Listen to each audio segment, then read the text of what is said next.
భారతదేశంలో తెలియని రాజకీయ నాయకులు ఎవ్వరూ ఉండరు. కామన్ పబ్లిక్ కూడా చాలా మందికి ప్రశాంత్ కిషోర్ అంటే తెలుసు. ముఖ్యంగా తెలుగు రాష్ట్రాల్లో ఆ పేరు కూడా బాగా వినిపించింది. గతంలో ఆయన జగన్మోహన్ రెడ్డి దగ్గర పనిచేసినప్పుడు కానీ, లేకపోతే కేసీఆర్కి కూడా చాలాసార్లు, కేసీఆర్ ముఖ్యమంత్రిగా ఉన్నప్పుడు కూడా అప్పుడు కూడా ఆయన చాలాసార్లు తెలంగాణకు రావడం, కాళేశ్వరం లాంటి ప్రాజెక్టులను కూడా ఆయన పరిశీలించిన పరిస్థితి కనిపించింది. సో భారతదేశంలో ఆయన పేరు తెలియని వారు ఉన్నారు. కానీ ఇప్పుడు బీహార్ ఎన్నికలకు సంబంధించి జరిగిన బీహార్ ఎన్నికల్లో ప్రశాంత్ కిషోర్ ఫ్యాక్టర్ ఏ రకంగా ఉందంటే జీరో ఇంపాక్ట్ ఉన్నట్టుగా ఎగ్జిట్ పోల్స్ ద్వారా మనకు కొంత సమాచారం ఉంటుంది. అది ఎంతవరకు నిజము ఏంటనేది పక్కన పడితే ప్రస్తుతం ఉన్న సమాచారం ప్రకారం ఆయన స్థాపించిన జేఎస్పీ పార్టీ ఏదైతే ఉందో దానికి సంబంధించి 0 నుంచి 5 సీట్ల లోపుగానే ఆయనకు వచ్చే అవకాశం ఉంది. అంతకన్నా ఎక్కువ వచ్చే అవకాశం లేదని చెప్పేసి చాలా వరకు రాజకీయ విశ్లేషకులు భావిస్తున్నారు. అసలు ఇంపాక్ట్ కనిపించలేదు ప్రశాంత్ కిషోర్కి సంబంధించినంత వరకు. ప్రశాంత్ కిషోర్ బీహార్లో పాదయాత్ర చేశారు, యువతను ఆకట్టుకునే ప్రయత్నం చేశారు. ప్రధాన టార్గెట్కి సంబంధించి జేడీయూని టార్గెట్ చేశారు, బీజేపీని టార్గెట్ చేశారు. కాంగ్రెస్ పార్టీ పైన కూడా అసలు కాంగ్రెస్ పార్టీ పని అయిపోయింది దేశవ్యాప్తంగా అని చెప్పేసి అనేక రకాలైన కామెంట్ చేసిన పరిస్థితి కనిపించినప్పటికీ ఎక్కడో బీహార్ ప్రజలకు ప్రశాంత్ కిషోర్కి మధ్య గ్యాప్ ఉన్నట్టుగా మనకు స్పష్టంగా కనిపిస్తుంది. ఎక్కడో ఇద్దరికి మధ్య లైన్ కుదరలేదు. అందుకోసమే పబ్లిక్ ఎవరు కూడా ప్రశాంత్ వైపు వెళ్ళనట్టుగా ప్రస్తుతం ఉన్న ఫలితాల బట్టి, మనకున్న ఎగ్జిట్ పోల్స్ని బట్టి తెలుస్తుంది. పూర్తిగా ఈ నెల 14వ తేదీన మనకు క్లారిటీ వస్తుంది. కానీ ఇప్పటి వరకు ఉన్న సమాచారం కానీ అందుతున్న వివరాలను బట్టి చూస్తే మాత్రం చాలా తక్కువ సీట్లు, కేవలం 5 సీట్లకు మాత్రమే ఇంపాక్ట్ ఉన్నట్టుగా కనిపిస్తుంది. ఏ పార్టీని ఆయన ఎక్కువగా డ్యామేజ్ చేసినట్టు కూడా మనకు కనిపిస్తలేదు. సో ప్రశాంత్ కిషోర్ ఏంటి, ఎందుకు ఆయన పైన భారతదేశంలో చర్చ జరుగుతుంది? బీహార్లో కూడా ఆయన రాజకీయ పార్టీని గత ఏడాది రాజకీయ పార్టీని స్థాపించినప్పుడు, జేఎస్పీ స్థాపించినప్పుడు, జన్ స్వరాజ్ పార్టీని ఆయన స్థాపించినప్పుడు చాలా వర్గాల్లో చర్చ జరిగింది. చాలా ఇంపాక్ట్ చూపించబోతున్నాడు. ముఖ్యంగా యూత్ను ఆకట్టుకోవడంలో ప్రశాంత్ కిషోర్ కీలక పాత్ర పోషిస్తారని చాలా వరకు చర్చ జరిగినప్పటికీ ఎన్నికలు సమీపించే కొద్దీ ప్రశాంత్ కిషోర్ ఇమేజ్ కొంత డ్రాప్ అయినట్టుగా కనిపిస్తుంది. మనం ముందుగా ప్రశాంత్ కిషోర్ గురించి తెలుసుకోవాలి. ఎందుకంటే ఆయనకు సంబంధించినంత వరకు రాజకీయంగా ఎట్లా ముందుకు వెళ్ళారనే విషయాన్ని తెలుసుకునే ముందు, ప్రశాంత్ కిషోర్ గతంలో అంటే దాదాపు ఒక 20 సంవత్సరాల క్రితం ఒక ప్రపంచ బ్యాంకుకు సంబంధించిన ఒక సంస్థలో పనిచేసేవారు. ప్రపంచ బ్యాంకు సంబంధించి పేదరిక నిర్మూలనకు సంబంధించిన ఒక విభాగం ఉండేది. దాంట్లో అతను పనిచేశాడు. చాలా వెల్ ఎడ్యుకేటెడ్, చాలా బీహార్ ప్రాంతానికి సంబంధించిన వ్యక్తి అయినప్పటికీ చాలా చదువుకున్న వ్యక్తి. చాలా అంశాలపై, ముఖ్యంగా ఈ పేదరిక నిర్మూలన కానీ బ్రాండ్ ఇమేజ్ను పెంచడానికి సంబంధించి ఆయన దగ్గర చాలా రకాలైన అవగాహన ఉంది. అదేవిధంగా ఆ విభాగాల్లో పనిచేశారు. మొదటిసారిగా ప్రశాంత్ కిషోర్ పేరు ఎప్పుడు వినిపిస్తుందంటే, నరేంద్ర మోడీ గుజరాత్ ముఖ్యమంత్రిగా 3వసారి పోటీ చేస్తున్నప్పుడు ఆయనకు సంబంధించి ప్రచారం ఏ రకంగా చేయాలనే అంశం తెరపైకి వచ్చినప్పుడు మొదటిసారిగా ఒకరి పేరు వినిపించింది. అతనే ప్రశాంత్ కిషోర్. ఫస్ట్ టైం అతని పేరు బాగా వినిపిస్తుంది. గుజరాత్లో మోడీ ఇమేజ్ని 3rd టైం పెంచి ఆయనను మళ్ళీ అధికారంలోకి తీసుకురావడంలో మొదటిసారిగా మోడీకి ప్రశాంత్ కిషోర్కి పరిచయం ఏర్పడుతుంది. నేరుగా బీజేపీకి కాదు, మొదటగా గుజరాత్ ముఖ్యమంత్రిగా ఉన్న నరేంద్ర మోడీకి ప్రశాంత్ కిషోర్కి మధ్య కొంత ఫ్రెండ్షిప్ ఏర్పడిన తర్వాత వాళ్ళిద్దరు కూడా కలిసి ఎన్నికల ప్రచారం చేశారు, విజయం కూడా సాధించారు. ఇంకా భారతదేశ వ్యాప్తంగా ఆయన పేరు ఎప్పుడు వినిపించింది అంటే 2014లో వినిపించింది.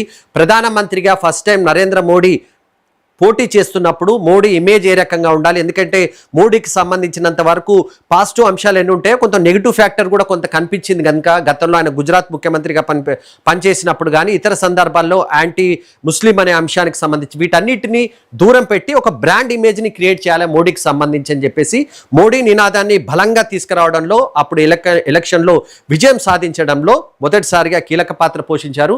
మోడీ విజయం సాధించిన తర్వాత ప్రశాంత్ కిషోర్ పేరు దేశవ్యాప్తంగా వినిపించింది. అప్పటి వరకు భారతదేశంలో వ్యూహకర్తలు అంటూ ఎవరు పెద్దగా ఉండేవాళ్ళు గారు. రాజకీయ పార్టీలోనే కొంతమంది సీనియర్, ఆ రాజకీయ పార్టీకి సంబంధించిన కొద్దిమంది సీనియర్లు మాత్రమే ఆ రకమైన కార్యక్రమాలు చేశారు. కానీ ఒక సంస్థగా, ఒక ఏజెన్సీగా అప్పటి వరకు లేదు. కానీ 2014 నుంచి ప్రశాంత్ కిషోర్కి సంబంధించిన ఐపాక్ లాంటి సంస్థలు తెరపైకి వచ్చాయి. ఆయన తనతో పాటు కొంత రాబిన్ శర్మ లాంటి వాళ్ళను మరికొంతమంది సీనియర్లను పెట్టుకొని ఒక సంస్థను ఏర్పాటు చేసి ముందుకెళ్ళిన పరిస్థితి కనిపించింది. అప్పట్లో చాలామంది రాజకీయ నాయకులకు ఇది అలవాటు అనిపించింది. ఇది బాగుందనే అంశం తెరపైకి వస్తే ఆ తర్వాత చాలామంది నాయకులకు పనిచేశారు. 2019లో మళ్ళీ తెలుగు ప్రజలకు బాగా వినిపించింది ఎప్పుడంటే జగన్మోహన్ రెడ్డికి, వైఎస్ఆర్ సిపికి సంబంధించిన జగన్మోహన్ రెడ్డికి ఐపాక్ అనేది ఒక సంస్థగా పనిచేసింది. పూర్తిగా ప్రశాంత్ కిషోర్ నినాదాలు, ప్రశాంత్ కిషోర్కి సంబంధించిన పాటలు కూడా, జగన్మోహన్ రెడ్డికి సంబంధించిన పాటలు కూడా ఐపాక్ సంస్థనే రూపొందించేసి దాని బ్రాండ్ ఇమేజ్ని పెంచింది. జగన్మోహన్ రెడ్డి అధికారంలోకి రావడంలో అత్యంత కీలక పాత్ర పోషించారని చెప్పుకోవడానికి కూడా ఖచ్చితంగా ఒప్పుకుంటారు వైఎస్ఆర్ సిపి నేతలు కూడా. అది ప్రశాంత్ కిషోర్ అనే చెప్పుకోవచ్చు. ఎన్నికలు అయిన తర్వాత 2019లో ఎన్నికలు అయిన తర్వాత హైదరాబాద్లో ఒక మీటింగ్ జరుగుతుంది. జగన్మోహన్ రెడ్డి ఐపాక్ కార్యాలయానికి వస్తారు. ఐపాక్ కార్యాలయం అంటే ప్రశాంత్ కిషోర్కి సంబంధించిన కార్యాలయానికి వచ్చి అక్కడ మొదటిసారిగా ప్రశాంత్ కిషోర్ ఒక కామెంట్ చేస్తారు. మనం కాబోయే ముఖ్యమంత్రితో ఉన్నామని చెప్పేసి మొదటిసారిగా కామెంట్ చేస్తారు. ఆ వీడియో అప్పట్లో వైరల్ అవుతుంది. అప్పటికి 2019లో ఎన్నికల ఫలితాలు రాలేదు, కానీ ప్రశాంత్ కిషోర్ మాత్రం జగన్మోహన్ రెడ్డికి సంబంధించి ఆ ఇమేజ్ని క్రియేట్ చేసి సక్సెస్ఫుల్గా చేశారు. ఆ తర్వాత టీఎంసీకి సంబంధించి మమతా బెనర్జీ వద్ద పనిచేశారు, ఆమెతో కూడా సక్సెస్ఫుల్గా చేశారు. డిఎంకేకి సంబంధించి స్టాలిన్ వద్ద కూడా చాలా కాలం పనిచేసిన పరిస్థితి కనిపించింది. నితీష్ కుమార్తో పాటు కూడా కొంతకాలం అతను జర్నీ చేశారు. ఈ మధ్యలో ఒకటి జరిగింది ఏంటంటే, ఏకంగా జేడీయూ పార్టీకి సంబంధించి ఉపాధ్యక్షుడుగా కూడా ఆయన పనిచేశారు ప్రశాంత్ కిషోర్. బీహార్కి సంబంధించి మొదట వీరిద్దరు బాగా ఫ్రెండ్స్. ఇప్పుడు నితీష్ కుమార్ ప్రశాంత్ కిషోర్కి మధ్య ఏమాత్రం వైరం చాలా పెద్దగా ఉన్నప్పుడు ఒకప్పుడు మాత్రం ఇద్దరు చాలా మంచి క్లోజ్గా ఉండేవారు. ఆయన స్థాపించిన జేడీయూ పార్టీకి సంబంధించినంత వరకు ప్రశాంత్ కిషోర్ ఉపాధ్యక్షుడిగా పనిచేసి ఆ తర్వాత నితీష్ కుమార్ అధికారంలోకి వచ్చిన తర్వాత ప్రభుత్వ అడ్వైజర్ పోస్టులో కూడా నితీష్ కుమార్ ప్రశాంత్ కిషోర్ని నియమించిన పరిస్థితి కనిపించింది. అట్లా ఆర్జేడీకి కూడా పనిచేశారు. ఉత్తరప్రదేశ్లో మాత్రం మొదటిసారిగా కొంత ప్రతికూలమైన ఫలితాలు ఎదుర్కొన్నారు. ఆయన కాంగ్రెస్ పార్టీకి పనిచేసినప్పుడు అక్కడ కొంత ప్రతికూల పరిస్థితులు వచ్చాయి, అక్కడ విజయం సాధించలేదు. ఒక టైంలో కాంగ్రెస్ పార్టీకి సంబంధించినంత వరకు పూర్తిగా ఇక ప్రశాంత్ కిషోర్ చేతిలోకి వెళ్తుందని 2022లో ఒక బాగా చర్చ జరిగింది. ఆయన ఆ పార్టీకి సంబంధించి రాహుల్ గాంధీ తర్వాత లేకపోతే ఎవరైనా తర్వాత నెంబర్ 2 అనేది ప్రశాంత్ కిషోర్. దానికి సంబంధించి ఆయన ఒక ప్రెజెంటేషన్ కూడా ఇస్తారు. కాంగ్రెస్ పార్టీలో ఎలాంటి మార్పులు చేర్పులు చేయాలనేది చాలా పెద్ద రకాలను ఎక్సైజ్ చేస్తారు. అప్పట్లో ప్రశాంత్ కిషోర్ ఇక కాంగ్రెస్ పార్టీని పూర్తిగా కబ్జా చేశాడు.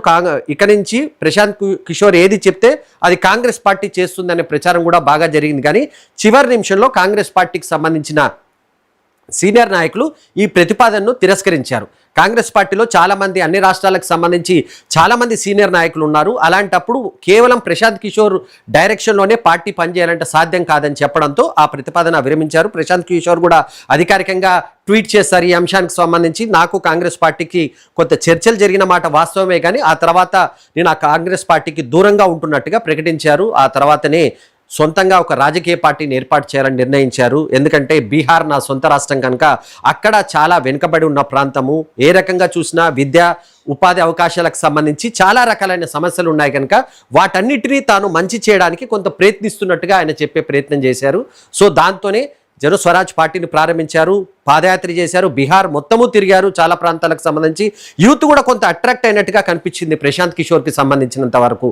కానీ ప్రసంగాలకు సంబంధించి కానీ ఆ తర్వాత పార్టీలో చేరికలకు సంబంధించి కానీ అంతగా కోఆర్డినేషన్ ఉన్నట్టుగా కనిపించలేదు. పెద్ద మైనస్ ప్రశాంత్ కిషోర్కి ఈ ఎలక్షన్లో ఏం జరిగిందంటే ఒకే ఒక అంశం, ప్రశాంత్ కిషోర్ ఎన్నికల్లో పోటీ చేయకపోవడం. ఇది చాలా ఇంట్రెస్టింగ్ అయిన ఫ్యాక్టర్. ఎందుకంటే ఏ రాజకీయ పార్టీ స్థాపించిన అధినేత సొంతంగా తనే ఎన్నికల్లో పోటీ చేయకపోతే పార్టీకి ఏ రకమైన డైరెక్షన్స్ వెళ్తుంది. జనస్వరాజ్కి సంబంధించినంత వరకు గతంలో ఆయన ఆర్జేడీకి సంబంధించిన అధినేత పైన తాను పోటీ చేస్తారని ఆయన గతంలో ప్రకటించారు, కానీ చివరి నిమిషంలో పోటీ చేయలేదు. ఎందుకు పోటీ చేయట్లేదంటే, నాకు మిగతా అభ్యర్థులు చాలామంది మా పార్టీ వాళ్ళు ఉన్నారు, వాళ్ళందరినీ కోఆర్డినేట్ చేసుకోవాలి, వాళ్ళతో పాటు ప్రచారం చేయాలి, కనుక నేను పోటీ చేయట్లేదని ప్రకటించారు. ఇది ప్రకటించడం అనేది ఆ పార్టీకి భారీగా కొంత ఇబ్బంది అయినట్టుగా చెప్తారు. భారీ మూల్యం చెల్లించుకోవాల్సి వచ్చిందని చెప్పేసి కూడా కొందరు పార్టీ నేతలు చెప్తుంటారు. ఎందుకంటే ప్రశాంత్ కిషోర్ పోటీ చేసి ఉంటే బాగుండేది. ఎందుకంటే అనేక రాజకీయ పార్టీలకు సంబంధించి అది మోడీ నుంచి మొదలు పెట్టుకుని జగన్మోహన్ రెడ్డి వరకు, మమతా బెనర్జీ, స్టాలిన్, అనేక మంది రాజకీయ నాయకులకు సంబంధించి పనిచేసిన అతను మాత్రం సొంతంగా ఎందుకు పోటీ చేయలేకపోయారు? ఇతర పార్టీల నాయకులను వాళ్ళతో కలిసి పనిచేసి ఆ పార్టీని అధికారంలోకి తీసుకొచ్చారు, కానీ తన సొంత పార్టీని అధికారంలోకి తీసుకురావడానికి మాత్రం ఆయన ఎందుకు ఆశించిన స్థాయిలో పనిచేయలేదనేది కొంత విమర్శలు ఉన్నప్పటికీ ఆయన మాత్రం ఏం చెప్తారంటే, నా వరకు నేను చాలా ట్రై చేశానని చెప్పేసి కామెంట్ చేశారు. ఒక ఇంట్రెస్టింగ్ కామెంట్ ఆయన చేశారు. అది ఇప్పుడు ప్రస్తుతం ఆయన చేసిన కామెంట్ కూడా బయట బాగా వినిపిస్తుంది. ఈ ఎన్నికల్లో జేడీయూ నితీష్ కుమార్కి సంబంధించిన పార్టీ 25 సీట్లు దాటితే తాను రాజకీయాల్లో ఉండను, రాజకీయ సన్యాసం చేస్తానని ఒక సవాల్ చేశారు. ఇప్పుడు ఉన్న ఎగ్జిట్ పోల్స్ కానీ మిగతా వాటిని పరిశీలిస్తే నితీష్ కుమార్ కూడా మంచి ఫలితాలు సాధిస్తున్నట్టుగా, ఆయన జేడీయూ పార్టీ సాధిస్తున్నట్టుగా తెలుస్తుంది. సో ఏ రకంగా నితీష్ కుమార్కి సంబంధించిన పార్టీ ఒకవేళ ఎగ్జిట్ పోల్స్ నిజమైతే అక్కడ బీజేపీ జేడీయూ కలిసి ప్రభుత్వాన్ని ఏర్పాటు చేసే అవకాశం ఉంది కనుక అదే నిజమైతే మరి ప్రశాంత్ కిషోర్ ఏ రకంగా స్పందిస్తారు, ప్రశాంత్ కిషోర్ ఏ రకంగా రాజకీయాలకు ముందుకు వెళ్తారనే విషయాన్ని మనం చూడాల్సి ఉంటుంది.